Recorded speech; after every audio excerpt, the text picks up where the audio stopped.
మీరు ఇంతకుముందు యాక్ట్ చేసిన మూవీ అయి ఉండొచ్చు, ఇవి అయి ఉండొచ్చు, మీ క్యారెక్టర్ అంతా చాలా బాగుంటుంది. అంటే ఇంట్లో మనిషి ఒక మామయ్య అయి ఉండొచ్చు, బాబాయ్ అయి ఉండొచ్చు, డాడీ వెళ్ళి చేశారేమో అన్న ఫీల్ వస్తుంటుంది.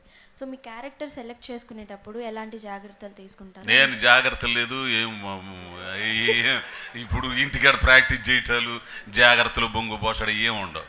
ఇప్పుడు ఆ డైరెక్టర్ చెప్పాడు అనుకో, మన మీద నమ్మకం, ఇది అబ్బాయి క్యారెక్టరు, నేను అదే అంటా. ఇప్పుడు నేను పెద్ద గాలి ఉండమ్మా, నీకు తెలియదు.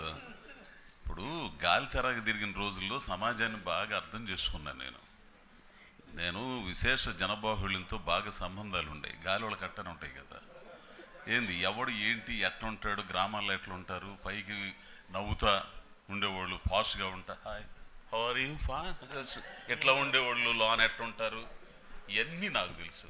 అవన్నీ నాకు ఎక్కడ ఫీడ్ అయ్యి ఉంటాయి. అదే నా బలం కూడా అదే. ఇప్పుడు ఒక కథ చెప్పారనుకో, పలానా క్యారెక్టర్ అని చెప్పారనుకో, మనం బొచ్చుడు మందిని చూసి ఉంటాం, వాళ్ళలో ఒకడు వచ్చేస్తాడు, ఈడు వరికొస్తాడని ఈ పెట్టా అంటే ఇదే బాబాయ్ అంటే ఓకే అంతే. సో పరిశీలన దృక్పథం లేనివాడు నటుడు కాలేడు, దర్శకుడు కాలేడు, రచయిత కాలేడు.